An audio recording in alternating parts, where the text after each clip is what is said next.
자, 오늘 말씀 같이 보도록 하겠습니다. 오늘 보실 말씀은 마태복음 7장 15절에서 이제 23절 말씀입니다. 거짓 선지자들을 삼가라. 양의 옷을 입고 너희에게 나오나 속에는 노략질하는 일이라. 그들의 열매로 그들을 알지니 가시나무에서 포도를 또는 엉겅퀴에서 무화과를 따겠느냐. 이와 같이 좋은 나무마다 아름다운 열매를 맺고 못된 나무가 나쁜 열매를 맺나니 좋은 나무가 나쁜 열매를 맺을 수 없고 못된 나무가 아름다운 열매를 맺을 수 없느니라. 아름다운 열매를 맺지 아니하는 나무마다 찍혀 불에 던져지느니라. 이러므로 그들의 열매로 그들을 알리라. 나더러 주여 주여 하는 자마다 다 천국에 들어갈 것이 아니요 다만 하늘에 계신 내 아버지의 뜻대로 행하는 자라야 들어가리라.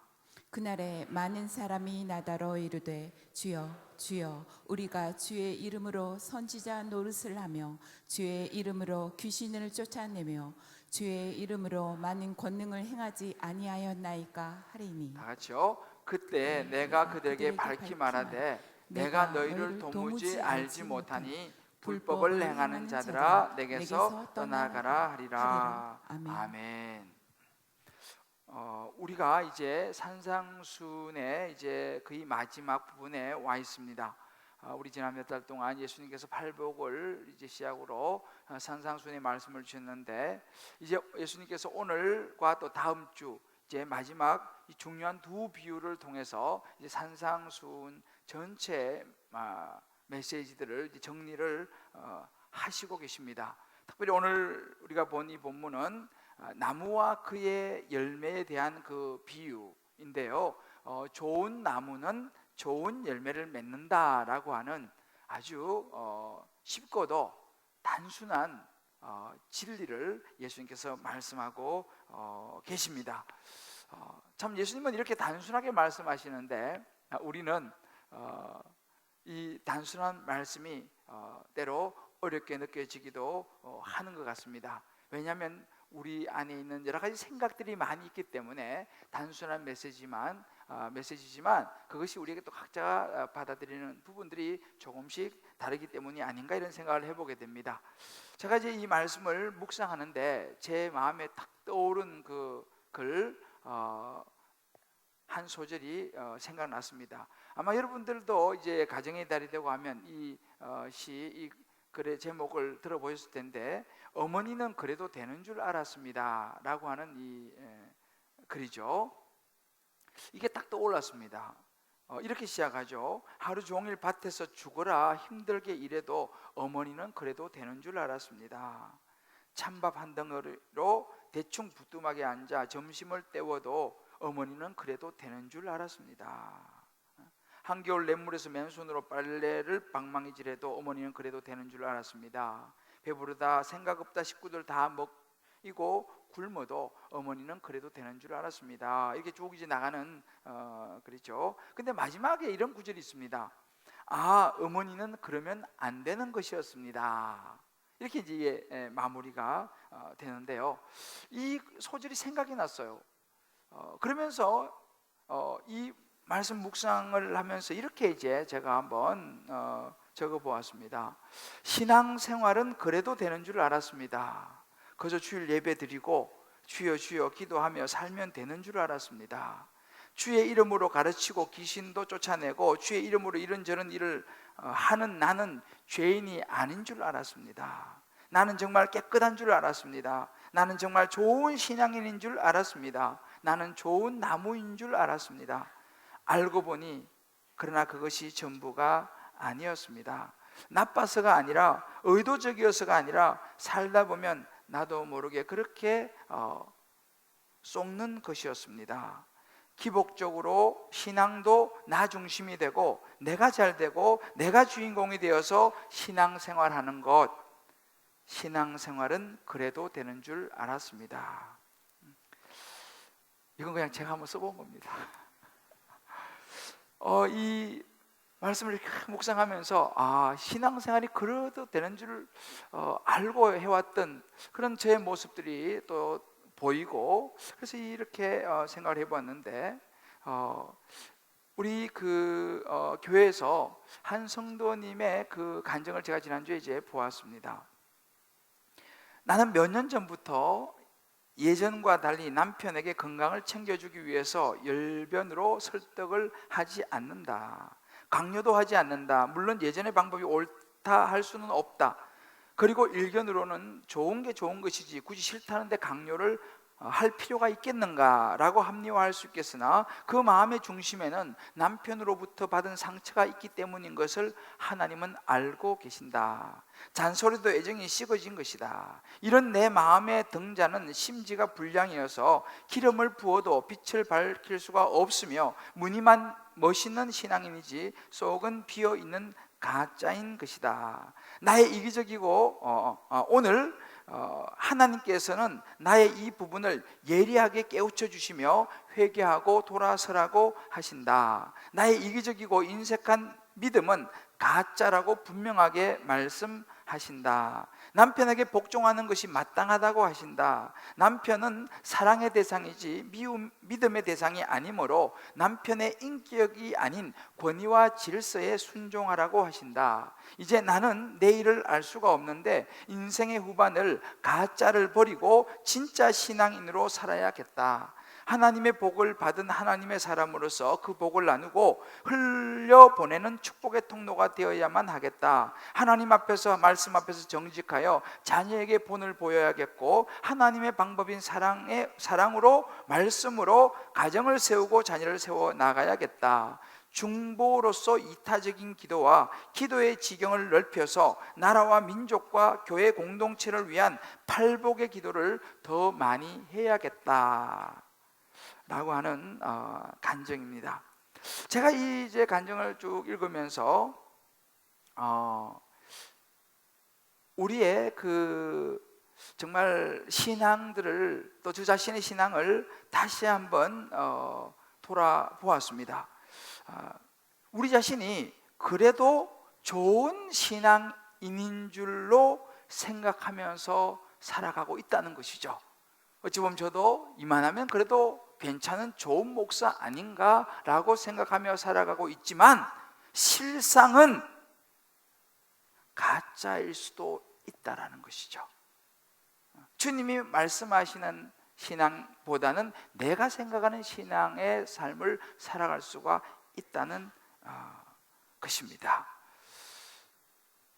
여러분 어떠신 것 같습니까? 이 가짜에 대한 이 이야기가 사실 오늘 예수님께서 이제 오늘 또 이제 다음 주에서 마지막 산상수훈에서 주시는 중요한 말씀의 이제 핵심 메시지입니다. 특별히 오늘 이 말씀, 예수님께서 나무와 열매의 비유를 말씀하시면서 15절 이렇게 시작하고 있습니다. 거짓 선지자를 삼가라. 양의 옷을 입고 너희에게 나오나 속에는 노략질하는 일이다 라는 구절로 시작합니다. 왜 예수님께서 이제 산상수훈을 마무리하는 이 중요한 대목에서 그동안 가르치신 많은 가르침을 정리하시면서 이 거짓 선지자를 삼가라라고 하는 이 말씀으로 이 비유를 시작하시고 계실까? 곰곰이 묵상해 보았습니다. 여러분 어떻게 생각하세요? 왜 예수님께서 이렇게 거짓 선지자를 삼가라고 말씀을 하시면서 시작하시겠습니까? 여기서 이 거짓이라는 말은 이 수도스라는 이 헬라어인데 거짓말이라는 이 의미를 가지고 있습니다. 당시 그 예수님 당시 이 유대는요, 양우리 주변에 어슬렁어슬렁 거리면서 이 양들을 물어가기 위해서, 먹이 삼기 위해서 어슬렁거리는 그런 그 이리들의 모습을 보는 것이 그렇게 어렵지 않았던 시대였습니다. 아마 이스라엘 가보신 분은 알겠지만은 그 이제 목자들이 양을 치면서 그날 집으로 돌아가지 못하는 먼 거리를 나갈 경우가 많이 있습니다. 그래서 이렇게 그 산이나 이런 데 보면 중간중간에 돌로 이렇게 둥그랗게 우리처럼 지붕은 없지만 이렇게 쌓아놓은 그런 것이 있습니다. 그러면 이제 해가 지면 저녁에 거기로 양을 다 몰아넣고, 양문이라 그러죠. 문은 없어요. 그냥 문 딱 이 목자가 딱 앉으면 목자가 양의 문이 되는 거예요, 사실. 근데 이제 거기를 이리가 서성거리는 거죠. 어떻게 하면 물어갈 수 있을까? 예수님께서 이제 그 당시 예수님 앞에 나온 제자들과 무리들에게 그들이 흔히 볼 수 있는 아주 쉬운적인 생활 속에서의 그런 모습을 가지고 이 비유를 말씀하고 계시는 그런 장면입니다. 사도 바울도 이 일을 언급을 여러 번 하는데, 이제 특별히 사도행 20장 보면 사나운 일이다라고 이렇게 표현하기도 합니다. 그러니까 이 이들과 같은 당시에 거짓 선지자들이 교회 안에도 혹은 교회 밖에도 어슬렁 그러면서 사람들을 유혹하고 잘못된 길로 인도하는 그런 것이 예수님 당시에도 많이 있었던 것입니다. 특별히 예수님께서 언급한 부분 중에서 소경이 소경을 인도하는 소경 지도자에 대해서 말씀하실 때에는 바리새인과 사두개인을 지칭해서 분명히 말씀하시는 그런 대목도 있습니다. 그러니까 이 거짓 선지자 속에는 하나님의 말씀을 잘 알고 가르치는 바리새인들, 또 당시 높은 지위에 있었던 이 사두개인, 이 제사장급에 있는 이 지도자급에 있는 이 사두개인들, 그들이 포함되어 있었던 것입니다. 그런 생각했습니다. 그래도 자기들이 최고의 신앙이라고 생각을 했죠. 왜냐하면 하나님의 말씀을 가르치는 사람들이고 하나님의 말씀을 나름대로 율법을 지킨다고 하는 사람들이었고, 그래도 고위 관료 계층에 있었던, 그래도 나름대로 선하게 살아간다고 생각하는 훌륭한 사람이라고 생각하는 그런 신앙이라고 생각하는 그런 사람들이었습니다. 그런데 예수님께서 그들을 향해서 뭐라고 말씀하시냐면 거짓 선지자다, 또한 그들을 조심하고 삼가해야 된다라고 말씀하시는 것입니다. 그러면서 뭐예요? 이런 사람들의 특징이 뭐냐 하면 말씀을 막 선포하고 가르치긴 하지만 그야말로 척하는 사람들이라는 거죠. 양의 옷은 입고 있지만, 그래서 하나님의 백성인 것처럼 가장을 하지만 그들 속에는 노략질을 하는, 결국은 해치는 이리의 모습이 있다라고 말씀하시는 것입니다. 이 부분에 대해서 심지어 사도 바울은요, 많은 이제 성도들 향해서 또 이제 가르칠 때에 사도행전 20장 29절로 30절 말씀 보게 되면, 심지어 사도 바울은 자기에게 복음을 듣고 장로까지 된 사람들, 이런 사람들을 앉혀놓고 이야기합니다. 내가 떠난 후에 사나운 이리가 여러분에게 와서 양떼를 아끼지 아니하고, 심지어 또한 여러분 중에서도 제자들을 끌어서 자기를 따르게 하려고 어그러진 말을 하는 사람들이 일어날 줄을 내가 아노라 그랬습니다.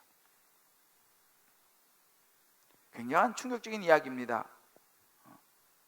거짓 선지자들, 자기를 따르게 하려고 심지어 그가 가르쳐서 세웠던 장로와 중자들 중에서도 이런 거짓 선지자들이 나올 것이다라고 사도 바울이 예견을 하면서 정말 주의해야 된다고 이야기하고 있는 그런 장면입니다. 예수님께서 이런 부분에서 정확하게 말씀하신 것입니다. 이 거짓 선지자들의 모습이 또한 뭐냐면, 오늘 말씀 보게 되면 21절에 주여 주여 한다라고 했습니다. 여러분이 주여 주여 하는 자라고 하는데, 이것은 사실 굉장한 표현입니다. 우리 말하면 주여 주여라는 것은요, 정말 하나님이시여 왕이시여, 심지어 주님이 원하시면 내 생명도 아끼지 않고 드리겠습니다 라고 하는 충성의 맹세가 포함되어 있는 말이 여기서 지금 말하고 있는 주여 주여라는 의미입니다. 이 정도의 사람들이었습니다. 그런데 실제로 그들은 그렇게 말은 정말 주님을 위해서 내가 목숨까지 내어놓고 충성하겠습니다 라고 왕이시여 하나님이시여라고 말했지만, 실제로 삶 속에서는 그런 충성을 보여주지 않았다는 사실이에요. 말로만 하는 사람들. 이제 우리가 다음 주에도 좀 보겠습니다만은, 앞에 보면 좁은 문으로 들어가라 라고 말씀하셨습니다. 이 사람들은 뭐라고 말합니까? 역시 마찬가지로 좁은 문으로 들어가라고 말은 하고 가르치지만 정작 자기들은 좁은 문으로 들어가지 않는, 헌신을 말하지만 자기들은 헌신하지 않는, 때로는 좁은 문으로 들어가려고 하는 사람까지도 말리는, 자기를 따르게 만들기 위해서 하는 그런 모습을 보여주고 있다라고 예수님께서 말씀하고 있습니다. 여러분, 더 놀라운 것은요, 그런데 이 사람들이요, 오늘 22절로부터 보게 되면 주여 주여 정도가 아니고 우리가 주의 이름으로 말합니다. 주의 이름으로 선지자 노릇하며, 무슨 말입니까? 주의 이름으로 말씀을 가르치고 교회를 이끄는 지도자가 되고, 또 주의 이름으로 귀신을 쫓아내고, 또 주의 이름으로 많은 권능, 병을 고치는 능력을, 권능을 행하기도 하는 사람들이었다는 것입니다. 여러분, 굉장한 실력자들 아닙니까? 능력 있지 않습니까? 그것도 주의 이름으로, 예수의 이름으로, 하나님의 이름으로 이런 일을 행하는 거예요. 능력을 행하고 실력이 있고 신앙에 어떤 여러 가지 가르침, 지식도 풍부한, 경험도 풍부한 사람들, 거의 완벽해 보이지 않습니까? 그런데 예수님께서 이렇게 거의 완벽해 보이는 사람들을 향하여 뭐라고 말씀하십니까? 23절 말씀 보게 되면 내가 너희를 도무지 알지 못한다 그랬습니다. 그때 내가 그들에게 밝히면, 그들이 누굽니까? 좀 전에 우리가 보았던 주여 주여 하면서 충성을 맹세하고 주의 이름으로, 그것도 한 구절에 3번이나 주의 이름으로 나오잖아요. 굉장한 거죠. 주의 이름으로 이렇게 능력을 행하고 지식을 가르치고 하는 이런 사람들, 그들에게 내가 밝히 내가 말하는데, Who are you? 당신 누구요? 난 잘 모르겠는데요? 라고 말할 것이라는 것입니다. 그것도 불법을 행한 자다 라고까지 예수님께서 말씀을 하고 있습니다. 이상하지 않습니까? 무슨 의미입니까? 이 말은요, 지금 이렇게 주여 주여 하고 지금 주의 이름으로 이렇게 능력을 행하고 이런 모든 사람들, 사실은 전부 거짓말하는 거짓 선지자요, 심지어 불법을 행하는, 성도들을 해치고 교회를 해치는 그런 이리떼와 같은 그런 사람들이다 라고 이야기하는 거예요. 굉장히 심한 말이죠. 더군다나 예수께서 말씀하십니다.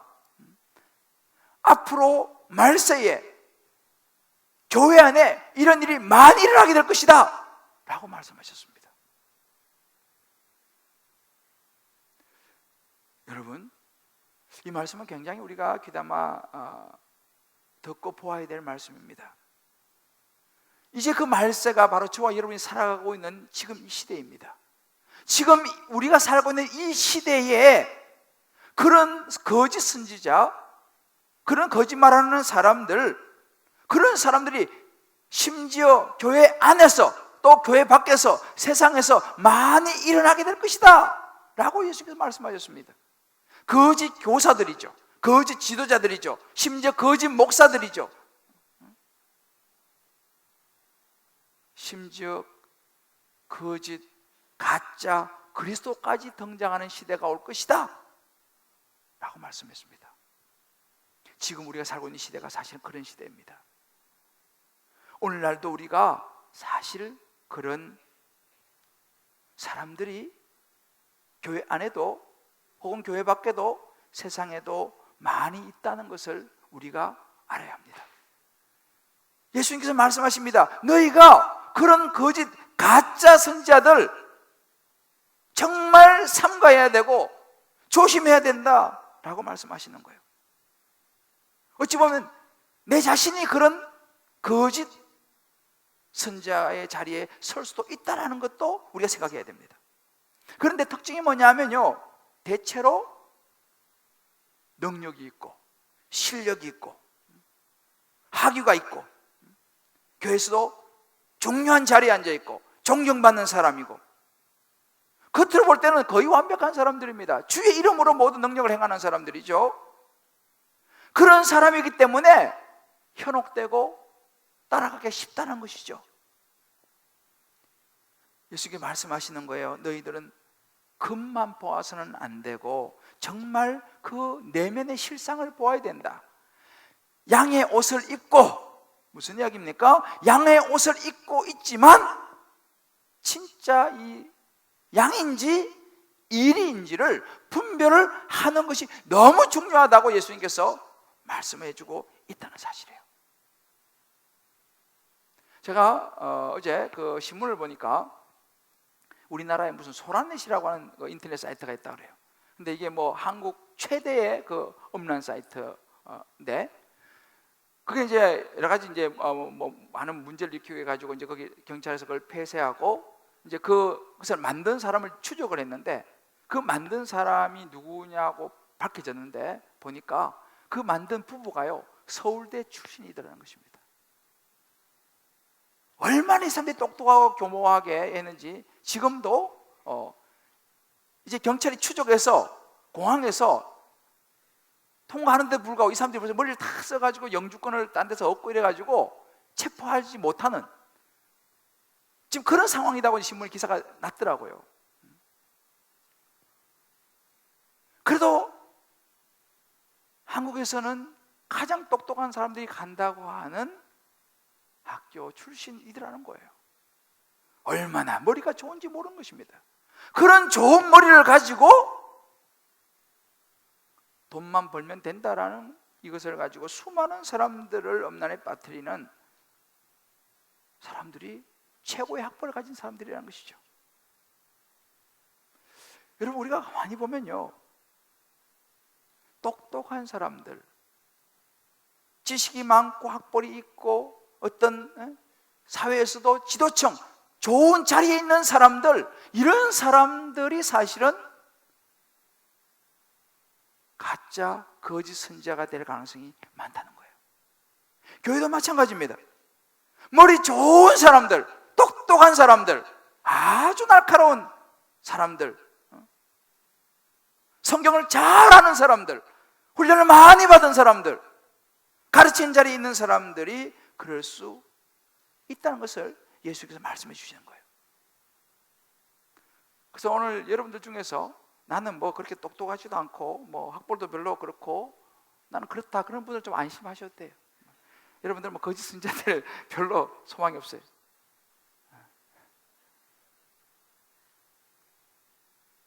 근데 내가 좀 똑똑하다, 내가 좀 학벌이 좋다, 사회적인 지위가 좀 있다, 이런 분들은 조심하셔야 돼요. 교회 안에서도 마찬가지예요. 교회 안에서 좀 어리버리한 사람들 있잖아요. 이런 사람들은 마음 놓으셔도 돼. 근데 똑똑한 사람들 있잖아요. 훈련 많이 받고 아주 성경도 많이 알고 신앙생활도 오래 하고, 이런 사람들 위험성이 있다. 예수님께서 그렇게 말씀하시는 거예요. 왜 그렇습니까? 어리버리한 사람들은요 잘 몰라. 그런데 똑똑한 사람들은요 하나님의 말씀을 교묘하게 하나님의 뜻이라고 말하면서 주의 이름으로라고 말하면서 교묘하게 자기의 생각을 이야기하고 자기의 쪽으로, 자기 아까 했잖아요, 자기의 마음으로 사람들을 끌어가는 그런 말을 하고 행동을 하더라는 사실입니다. 사도 바울이 정확하게 그 부분을 이야기했는 것입니다. 그래서 정말 주를 위해서 헌신하고 충성스럽게 하는 사람들을 보면요 설자가 많이 던집니다. 아유, 너무 깊이 들어가지 마.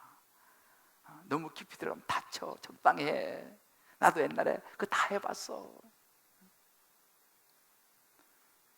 이런 이야기는요 교회를 잘하는 사람, 교회를 오래 다닌 사람, 이런 사람들이, 심지어 때로 중직자들이 이런 이야기를 할 수 있다는 사실이에요. 교회 안에서도요 중요한 자리에 있으면서 은근히 위해 주는 척하면서 허세를 부린 척하면서 적절하게 편을 가르고 자기 편을 만들고 자기 중심으로 모든 걸 끌어당기는, 겉으로 보면 굉장한 스펙을 가진 사람인데 실상은 거짓 선지자의 모습을 가지고 있는 사람이 있을 수 있다는 사실이에요. 하는 이야기를 보면요, 그럴듯한 이야기합니다. 성경 말씀을 들어도 마찬가지입니다. 아유, 세상이 얼마나 악한데 온유함, 아유, 성경 그대로 다 믿을 수 어떻게 다 따라서 해. 그 한두 구절에 너무 집착하지 마. 전체를 봐야 전체를. 이렇게 얘기합니다. 맞는 이야기예요. 전체를 봐야죠. 구원? 예수 믿으면 구원 받지. 자꾸 헌신, 선행, 무슨 봉사, 그거 이상한 거야. 그 믿으면 구원 받는 것이지. 그런 거 자꾸 이야기하는 그거 좀 이상한 거니까 너무 그런 데 신경 쓰지 마. 라고 말합니다. 맞는 말 아니에요? 예수 믿으면 구원 받는 것이지. 무슨 봉사하고 헌신하고 섬겨가지고 구원 받는 거 아니지 않습니까? 맞습니다. 그거 가지고 되지 않습니다. 우리는 예수를 믿어야 구원을 받는 것입니다. 그렇듯합니다. 그런데 정말 그 속에 중심에는 뭐가 있습니까? 내가 봉사하기 싫고 내가 섬기기 싫으니까 혹시라도 다른 사람들이 하는 거 같이 하지 말자, 이런 마음 혹시 있지 않는지. 열심히 교회 가서 그냥 기도실에 들락날락 하면서 기도는 열심히 하고 한다 그러는데 정작 집에 가가지고 남편 밥도 잘 안 차려주는 사람들, 직장이나 어떤 교회 공동체에서는 날마다 삐죽삐죽 하면서 그냥 분란을 일으키는 사람들. 만약에 그런 사람이 있다면은 겉으로는 아무리 기도를 많이 하고 이렇게 할지 모르겠지만은 한번 생각해 봐야 한다라는 것입니다. 인격적으로는 불신자보다도 못하면서 내가 교회를 이렇게 다녔다라고 과시하는, 내가 이미 그래도 믿음이 이 정도인데라고 과시하는 교만한 사람. 우리가 예수님께서 지금 그런 말씀하시는 것입니다. 거짓 선지자들의 모습이다. 그의 특징이 뭐냐? 입으로는 요란하게 말을 하는데 정말 진심으로 하나님을 사랑하기보다는 자기 유익을 위해서, 자기 어떤 생각과 뜻을 관철하기 위해서 공동체를 깨뜨리면서까지도 자기 마음대로 행동하는 그런 사람들. 예수 믿으면 무조건 잘 돼야 돼. 예수 믿는데 잘 안 돼? 너 믿음이 없어서 그래 라고 모든 것을 믿음으로 치부해버리는, 항상 모든 일이 잘 풀려야 되는데 안 풀리면 너가 문제가 있지, 너가 무슨 죄를 졌지 라고 책망하고 질책하는, 그냥 모든 기준이 세상에서 최고의 성공과 출세하면 예수 잘 믿는 것이고, 뭔가 좀 어려운 일을 당하면 뭔가 믿음에 문제가 있는 것처럼 취급을 하는, 좁은 문보단 넓은 문을 추천하는 그런 모습이 거짓 선지자의 모습이다라고 예수님께서 아주 리얼하게 말씀하고 있습니다. 우리 이런 사람을 삼가고 조심하고 분별해야 된다라고 예수님 말씀하시는 거예요. 뿐만 아닙니다. 우리가 사실은요, 이 외에도 수많은 거짓 선지자들이 있습니다. 요즘 여러분 알다시피 신천지가 옛날에는 그냥 조용조용했는데 요즘 아예 대놓고 합니다. 얼마 전에도 CBS 전국적으로 해가지고 CBS 건물 앞에 가가지고 그냥 아주 그냥 많은 사람이 몰려가가지고 그냥 데몬스트레이션을 하고 말이죠, 집회하고. 요즘은 이제는 노골적으로 신천지가 났습니다. 이 거짓 선지자들이죠. 우리가 이거 잘 분별해야 됩니다. 그래서 제가 작년에는 여러 가지 일로 못했지만 올해는 저희 교회에서 이 신천지 예방주사를 이번 주 수요일 날 맞는 날로 정했습니다. 이번 수요일 날은 신천지에 있다가 나와서 지금 신천지와 가장 선두에서 지금 기독교를 지켜내고 있는 신유 소장이라고 하는 분이 있어요. 이분을 이번 주 수요일에 우리가 모셔가지고 신천지에 대해서 다시 한번 꺼진 불도 다시 보자. 정말 우리가 이 신천지를 잘 정확히 알아야 돼요. 그래야지만이 우리가 넘어가지 않을 수 있습니다. 그래서 이번 주 수요일에 모세요. 그래서 신천지에 대한 예방주사를 맞습니다. 여러분, 예방주사는 꼭 맞아야 돼요. 안 맞으면 나중에 걸리고 나서는 이게 늦어요. 영적으로도 마찬가지입니다. 예방주사를 맞으셔야 돼. 그래서 이번 주 수요일에 여러분 바쁘시겠지만 웬만한 일이 있으면 지쳐드시고 예방주사 맞으러 오시길 바랍니다. 오셔서 들으셔야 돼. 이게 신천지다. 막연히. 여러분, 우리 자녀들도요, 요즘 신천지 젊은이들이 막 넘어가는 거예요. 왜요? 거짓 선지자를 너희가 삼가고 분별하고 피해야 된다 주님 말씀하시기 때문입니다. 자, 우리 옆에 분 한번 이렇게 격려합시다. 이번 주 수요일 날 신천지 예방주사 맞으러 옵시다. 예방주사 맞으셔야 돼. 여러분 아셔야 돼. 선지자 뭔지를 알아야지 대처를 할 거 아니겠어요. 이런 모든 것들이 그 선지자입니다. 오늘 이 말씀 가지고 한번 우리 각자에게 여러분 다락방에서 한번 적용해 보십시오. 예수 믿으면 뭐든지 잘 된다고 말하는 이 기복, 그런 말로, 번지르한 말로 기복신앙으로 우리를 혼란스럽게 만들고 말로만 그냥 해서 우리를 헷갈리게 만드는 거짓 선지자들 혹시 우리 주변에 없는지, 나는 그런 거짓 선지자를 분별하고 있는지 한번 여러분 나눠보세요. 정말 내가 십자가 복음이 내 중심에 있는지, 아니면 내 마음 인간적으로 그 좋아가지고 그 욕심 때문에 혹시라도 분별하지 못하고 거짓 선지자들의 말에 따라가고 있지는 않는지 한번 이 부분을 가지고 여러분들 한번 이 거짓 선지자의 특징들을 가지고 한번 나눠보세요. 너무 중요한 부분입니다.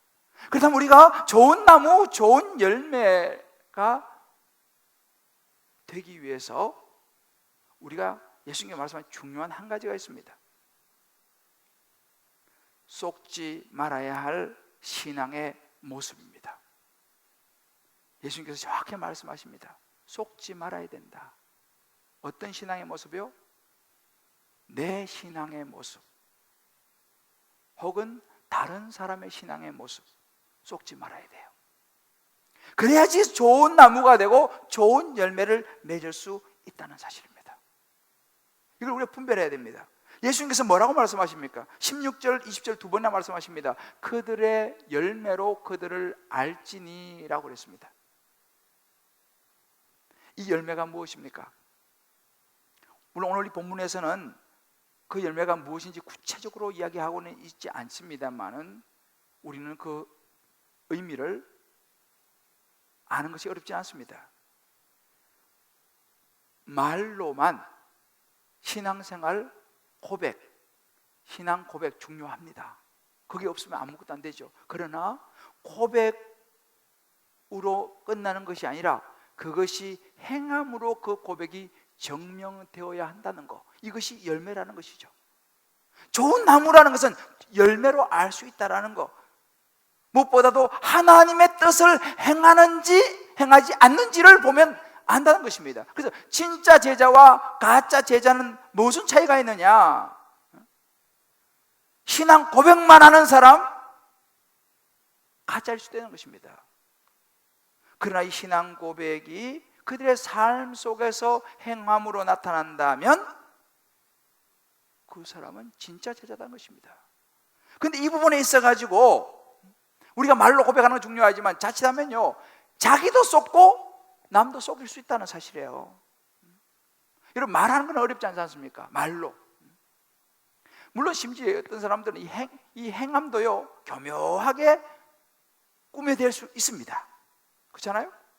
그런데요, 가만히 보게 되면 이 가짜는요 오래 가지를 못해. 행함도 마찬가지요. 잠깐은 그렇게 속여서 행할 수 있어요. 그런데 오래 가지를 못해. 시간이 좀 지나면요 다 나오게 돼 있어. 근데 진짜 잘 속여가지고요 끝까지 속이는데 성공을 했다고 칩시다. 예수께서 뭐라고 말씀하십니까? 마지막 그때에, 우리가 하나님 앞에 서는 그때에 진짜와 가짜가 딱 판명된다고 말씀하십니다. 이 세상에 살면서는 그럴듯하게 우리가 포장할 수 있어요. 완벽하게 속일 수 있어요. 가짜인데 진짜처럼. 하나님 앞에서는 Who are you? 너 누구냐? 난 너를 도무지 알지 못한다 라고 주님께서 하실 것이라는 사실입니다. 좋은 나무가 맺는 좋은 열매, 오늘 예수님 말씀하십니다.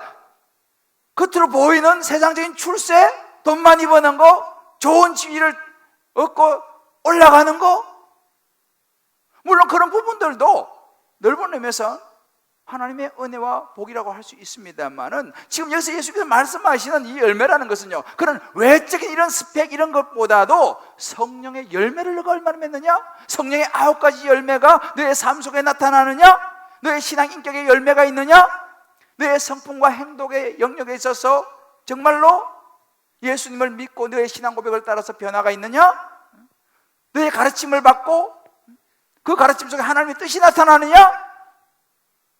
아니면 너의 삶의 어떤 영향력, 정말 내가 예수를 믿는 신앙 고백 그 때문에, 거기서 나오는 선한 영향력 때문에 많은 내 주변에 있는 예수 믿지 않는 사람들도 하나님을 생각하고 예수의 향기를 맡는 그런 영향력을 내가 미치며 살아가느냐? 아니면 반대로 나 때문에 오히려 사람들이 예수 믿기 힘들어지느냐? 이런 열매를 예수님께서 말씀하고 계십니다. 최근에 우리 교회 한 그 집사님의 묵상 간증을 제가 듣고 참 많은 감동도 받고 참 많은 생각을 했습니다. 여리고로 내려가다가 강도 만나 죽어가는 사람을 보고 지나치는, 보고 피하는 제사장과 레위인, 그리고 위태로운 목숨을 걸고 그 사람을 도와서 살려내는 선한 사마리아인의 그 본문이었습니다. 그 집사님이 이렇게 이제 묵상하며 간증을 했습니다. 중간쯤인데요, 내면의 성숙을 이루지 못한 외적인 성장이 얼마나 빈 껍데기인지를 보여주는 말씀인 것 같다. 그런데 많은 경우 우리는 외적인 성장을 이루면 신앙의 깊이도 깊다고 생각한다. 눈에 보이는 모습으로 그 사람의 신앙을 평가한다. 본문의 제사장과 레위인도 본인들의 신앙이 깊다고 생각할 것이다. 스스로도 속는 것이다.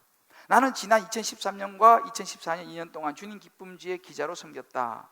이번 묵상을 하면서 나는 어느 순장님들의 기사가 생각이 나서 다시 한번 찾아 읽어보았다.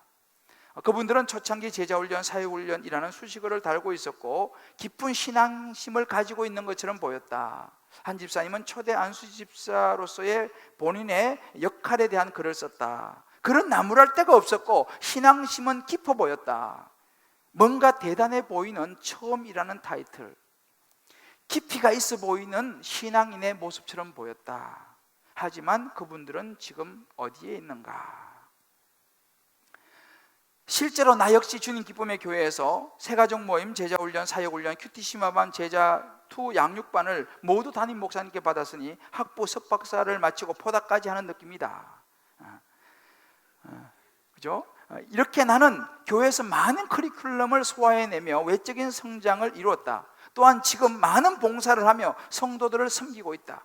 겉으로 보면 신앙심이 깊어 보이는 성장한 신앙인의 모습인 것이다. 하지만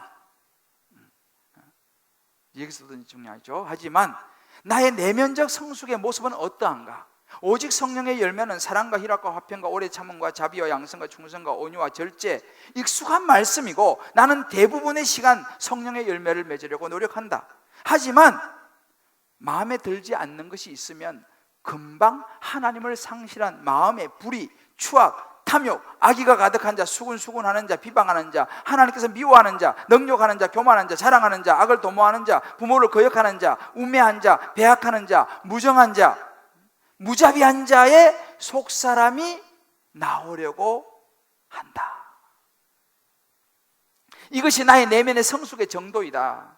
외적인 성장과 내면의 성숙의 불균형을 이루어 기형적인 어른 아이의 모습을 가지게 되는 것이다.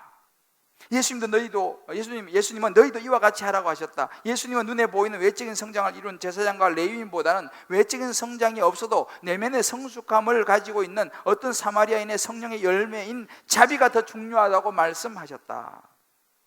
그러면 어떻게 내적 성숙을 이룰 수 있을까? 그건 스스로의 노력이 필요하다. 나는 눈에 보이는 성장을 위해 훈련, 양육, 봉사의 시간과 에너지를 투자하며 노력한다. 하지만 그건 못지않게 나 자신을 들여다보고 나를 고쳐나가는 노력을 해야 하는 것이다. 내적 성숙의 기준은 말씀이 될 것이다. 나도 쏟고 남도 쏟는 신앙에 유일하게 쏟지 않으시는 주님이 감독관이 되어 주실 것이다. 십자가가 힘이 되어줄 것이다. 이렇게 죄인인 나를 그래도 사랑해 주셔서 나를 기꺼이 내 죄를 지고 십자가에 달리신 예수님의 그 사랑이, 그 구원의 감격이 나의 내면을 바꾸고 나를 성령의 열매 맺는 사람으로 바꾸어 주실 줄을 믿는다. 그러면서 마지막에 기도를 이렇게 했어요. 주님, 제가 얼마나 죄인인지 제 모습을 돌아보니 눈물만 흐릅니다. 이 간증을 하면서 많이 울더라고요. 그러한 저를 주님이 안아주시고 일으켜주시고 괜찮다 말씀해 주시니 그 은혜에 또 눈물이 흐릅니다. 저로 하여금 주님의 사랑으로만 살게 하여 주세요. 제 안에 저를 다 죽이고 오직 십자가만 남은 자로서 성령의 열매를 맺으며 사는 내적 성숙의 축복을 제게도 주옵소서. 아멘. 이렇게 기도로 마무리했습니다. 참 귀한 묵상이죠. 제가 이 간증을 들으면서 바로 내 모습이구나, 그런 생각이 들었어요. 바로 나구나. 여러분, 정확하게 우리의 모습이지 않습니까? 화려한 신앙의 경력, 중요한 자리, 멋진 신앙의 고백들, 목사라고 하는 멋진 타이틀. 그러나 실상 성령의 열매는 보이지 않는 안타까운 우리의 모습들.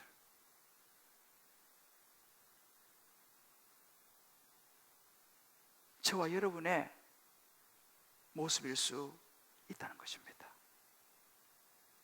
신앙생활 그렇게 해도 되는 줄로 알고 살아가는 우리의 모습인지 몰라요. 예수님께서 마태복음 25장에 보면 양과 염소의 비유를 말씀하시죠. 여러분 너무 잘 아시는 비유입니다. 차이가 뭐예요? 양은요, 자신이 다른 사람에서 한 게 아무것도 없다 그래요. 기억이 안 난다 그래요. 염소는 뭐라고 말합니까? 제가 다 했습니다. 한 게 너무 많아요 라고 이야기합니다. 다 기억난다고 말해요. 근데 예수님께서 뭐라고 말씀하십니까? 저는 한 게 없는데요, 기억이 안 나요 라고 말하는 양을 향해서는 칭찬하시고, 반대로 나는 다 기억합니다, 제가 얼마나 주를 위해서 많이 했습니까 라고 말하는 염소를 향해서는 영원한 불에 들어가게 될 것이다 라고 경고를 하고 계신다는 사실입니다. 자기는 분명하다는 거예요. 내가 이 정도로 많이 했다는 것입니다. 주의 이름으로 주여 주여, 얼마나 내가 많이 했는지 모르는, 능력도 행하고 봉사도 많이 하고 헌신도 많이 하고. 그러나 주님 말씀하십니다. 내가 너를 누군지 모르겠다 라고 말씀하실 수 있다는 거예요. 그날에, 그때에.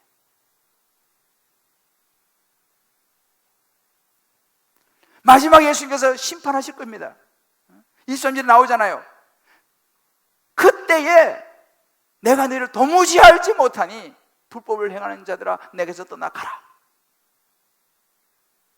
기준이 뭡니까? 내가 기준이 아니고 하늘에 계신 아버지의 뜻대로 행하는 자라야.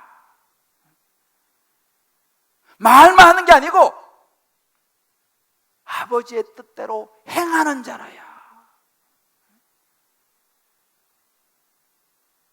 들어갈 수 있다고 말씀하십니다. 기준은 내 뜻 아니고 하나님의 뜻을 행했느냐 행하지 않았느냐. 우리 각자 한번 적용해 봅시다. 우리 다락방에서 한번 적용해 보세요.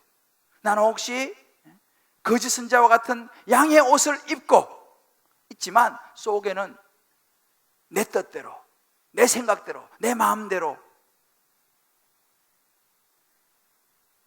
이리가 들어있지는 않는지. 그래서 나도 쏟고 뭐 이 정도 하면 되겠지 라고 하면서 나도 쏟고 남도 속이는 외식하는 바리새인들 아닌지. 주여 주여 하고 주의 이름으로라고 말하면서 실상은 다 내가 원하는 내 뜻대로 행하고 살아가고 있지 않은지. 때로는 선자 노릇하고 성경도 가르치고 귀신도 쫓아내면서도 내가 주인공이 되어 있지 않은지.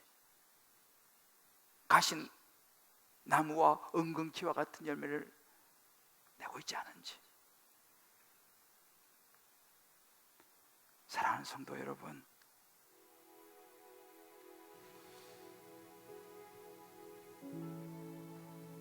저도 이 말씀을 묵상하며 참 많은 생각을 하고 저 자신을 많이 돌아보았습니다. 단순한 말씀인데요, 그죠? 왜 우리가 거짓 선지자에게 넘어갈까요? 왜 내가 내 스스로도 속을까요? 우리 안에는 욕심 때문입니다. 내가 주인공이 되고 싶었어.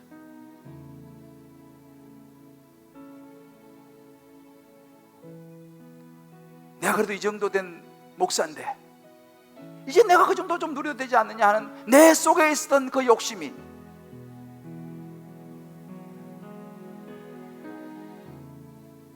결국은 팔복이 아니라 기복으로 우리를 끌어가기 때문입니다. 사단이 이용하는 것이 바로 뭐냐? 그 욕심을 이용하는 것입니다. 그 기복을 이용하는 것입니다. 좀이라도 편하게, 좀이라도 좋게, 나를 위해서 내가 원하는 것을. 사단은 교묘하게 우리에게 그렇게 기복으로 우리를 끌어가죠. 좋은 거, 잘 되는 거, 화려한 외양. 예수님 우리에게 말씀하십니다. 말로 하는 신앙생활, 거짓 선지자의 유혹인 팔복을, 이 기복을 넘어서서 이제는 내 생각이 아니라, 내 뜻이 아니라 하나님의 뜻을 행하는 팔복으로 살아야 한다. 너 자신만을 위해서가 아니라 이제는 하나님의 나라를 위해서 너가 행해야 한다. 어떻게 그게 가능합니까? 끊임없이 내 속에서 이게 욕심이 올라오는데 어떻게 가능합니까? 주님께서 말씀하시는 것입니다. 그래서 내가 너에게 말씀을 주었다는 거예요. 이 말씀을 묵상하면서 끊임없이 네 안에서 올라오는 그 욕심을 너 잘라내야 된다. 네 안에 있는 시기와 질투와 이기심과 욕심과 탐욕과 정욕을 말씀을 계속적으로 보면서 비추어서 너 가지치게 해야 된다. 방법이 없다. 주님 말씀하시는 거예요. 영국에 가면 햄튼 코트라고 있어요. 거기 가면요 나무들이 너무 예쁘게 잘 가꿔져 있어요. 잔디도 너무 있어요. 어떻게 그게 가능하냐 물어보니까요, 거기 일하는 사람은요 그게요 한 1cm, 2cm만 자라도요 다 깎는 거예요. 계속 잔디도요 1cm라도 또 깎는 거예요. 그러니까 그것이 그 아름다움이 유지가 되는 것입니다. 우리도 마찬가지예요. 한번 잘랐다고 해서 끝나는 게 아닙니다. 우리 안에서 나오는 이 욕심과 많은 죄성들이 계속 나오는 거예요. 어떻게 해요? 날마다 말씀을 비춰봐 갖고 계속 가지치고 잘라야 됩니다. 그래야지 우리가 하나님 나라 갈 때까지 선한 열매를 맺게 될 줄을 믿습니다. 할렐루야. 이게 팔복이에요. 예수님께서 말씀하십니다. 너 이 땅이 전부가 아니야. 그날에 그때에 하나님 앞에 설 때를 너 기억해야 된다.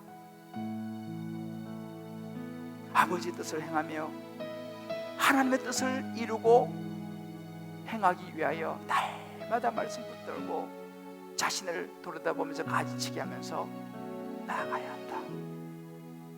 저와 여러분 그런 좋은 열매 맺는 좋은 나무가 되기를 주님의 이름으로 축복합니다.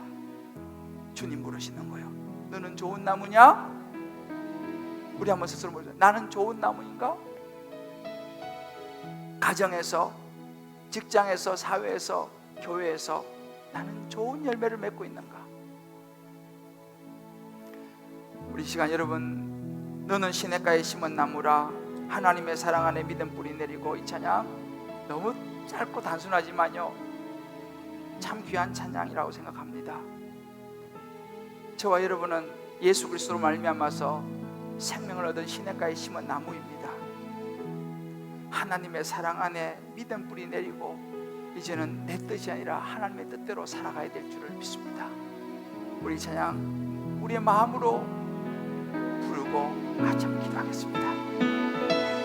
너는 시냇가에 심은 나무라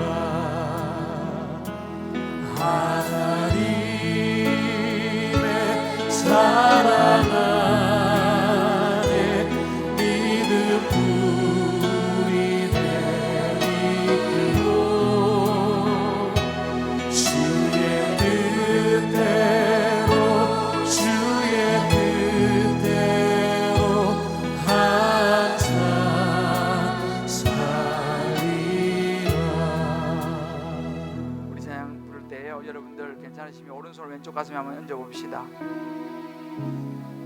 그리고 이 찬양 부를 때에 주님이요 우리 각자 이름을 넣어서 대조야 너는 시냇가에 심은 나무라. 내가 너를 위하여 십자가에 피 흘리고 생명을 내어주면서까지 너를 구원한 너는 나의 시냇가에 심은 나무라. 그러니 너는 하나님의 사랑 안에 믿음 뿌리 내리고 네 뜻대로 말고 네 생각대로 말고 너를 드러내려고 하지 말고 하늘에 계신 아버지의 뜻대로 살아야 한다. 주의 음성을 우리 가슴으로 끌어안으면서요 각자 자기의 이름을 마음속으로 넣어서 자신을 향해서 우리 한번 주님 앞에 찬양 고백하면서 부르겠으면 좋겠습니다.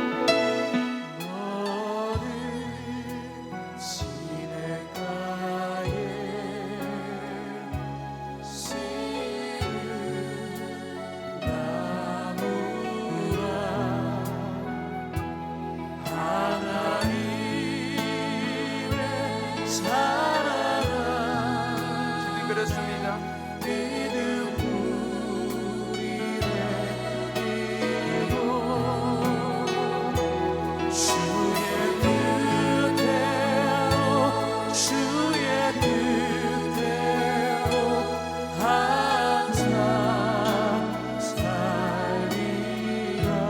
주의 시제를 쫓아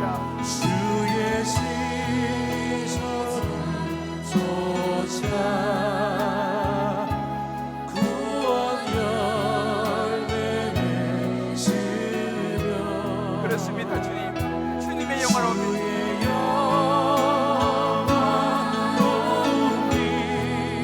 우리를 보호할 것입니다.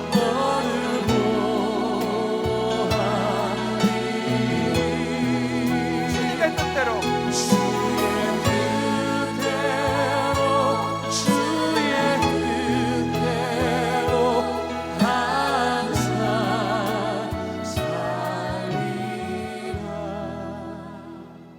우리 이 시간 저희 눈을 감고 한번 기도했으면 좋겠습니다.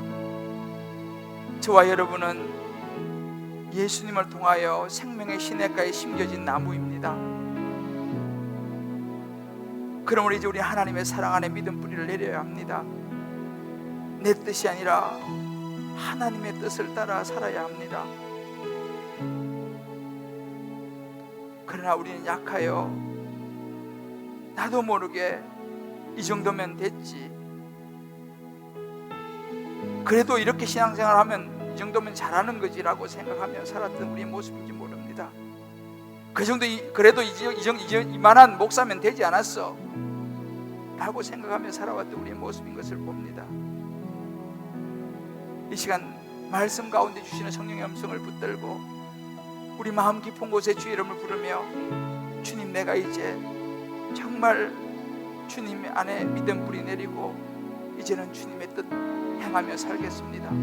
우리 같이 한번 결단하고 주의 이름으로 같이 기도하겠습니다. 하나님 아버지,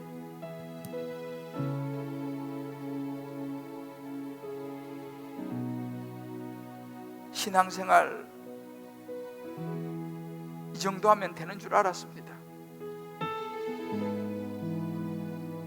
목사로 살아가면서 이 정도 하면 되는 줄 알았습니다. 주여 주여 이름을 부르고 주의 이름으로 때로 능력을 행하기도 하며 우리 안에 있는 지식을 가지고 주의 이름을 부르지만 실상은 내 안에 내 뜻대로, 주님의 뜻대로 말하면서도 실상은 내 욕심대로 살았던 그런 모습을 용서하여 주시옵소서. 하나님 아버지, 오늘도 주님 주신 산상수훈의 말씀 앞에 서서 부끄럽지 우리 자신의 모습을 돌아봅니다.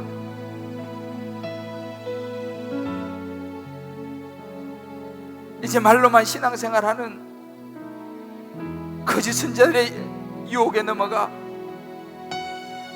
나 나 자신만을 위하며 나의 편안함을 위하며 내 생각을 주장하며 살아가는 기복을 넘게 하여 주시옵소서. 이제 우리 모든 시선을 주님께 맞추고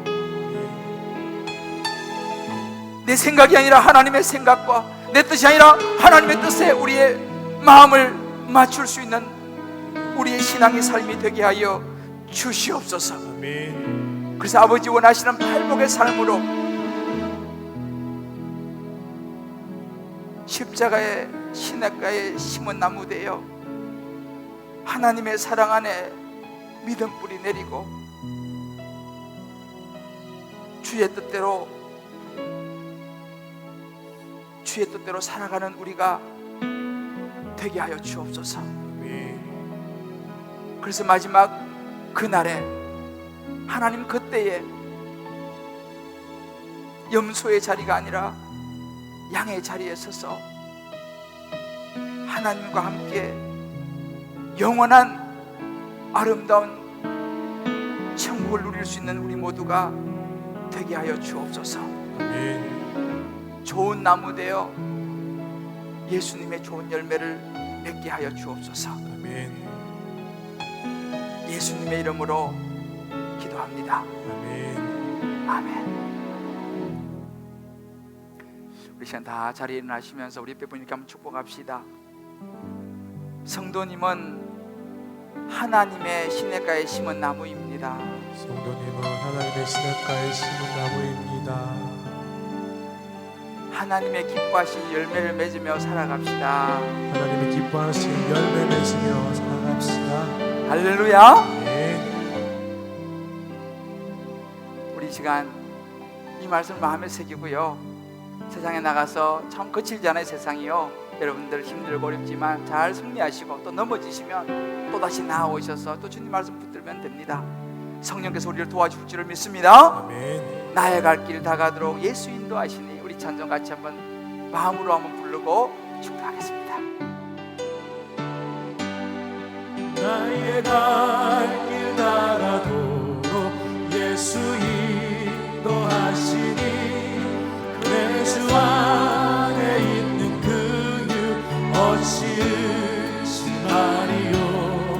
믿음으로 사는 자는 하늘 위로 받겠네. 무슨 일을 만나든지 만사 영통하리라. 무슨 일을 만나든지 만사 영통하리라. 나의 갈 길 다가도록 예수 인도하시니 예수 인도하시니 어려운 일 당할 때도 어려운 일 당할 때도 속하는 해주시네. 나는 심히보다 나고 영원회로 가라나. 나의 앞에 반석에서 샘물 나게 하시네. 나의 앞에 반석에서 샘물 나게 하시네. 나의 갈길 다가도록 예수 인도하시니 아멘. 그의 사랑 어찌든지 말도 할 수 없도다. 성령 감화하는 영혼 하늘나라 갈 때에 영영 부를 나의 찬송 예수 인도하셨네. 영영 부를 나의 찬송 예수 인도하셨네. 이 찬양요 3절 다시 한번 부를 텐데요, 이 말씀을 마음에 확 담으면서요 조금 천천히 이 말씀 붙잡고, 여러분 괜찮으시면 오른손 한번 탁 들어봅시다. 하나님을 향해서 나의 갈 길 다가도록 예수 인도하시니 그의 사랑 어찌 큰지 말로 할 수 없도다. 할렐루야. 우리 마음으로 한번 올리고 축도하겠습니다. 나의 갈 길 다가도록 우리의 고백입니다. 우리의 결단입니다. 예수 인도하시니 그의 사랑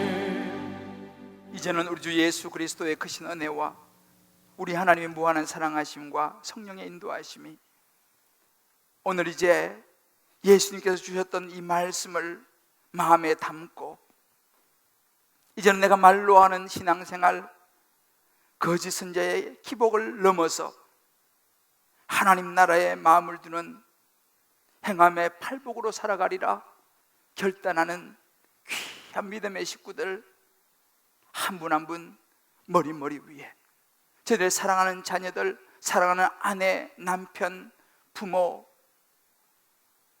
모든 삶의 여정 기도 제목 위에 군문에 가 있는 자녀들, 지방과 해외에 나가 있는 모든 권속들, 병상에서 주의 전을 사모하며 회복을 기다리는 모든 환우들 머리 위에 어려운 중에도 하나님 앞에 나와 11조 예물로 감사로 성교로 구제로 소원으로 이모저모의 특별한 예물로 올려드리는 언약의 축복의 손길을 위해 이제부터 영원토록 함께 하시기를 간절히 축원하옵나이다.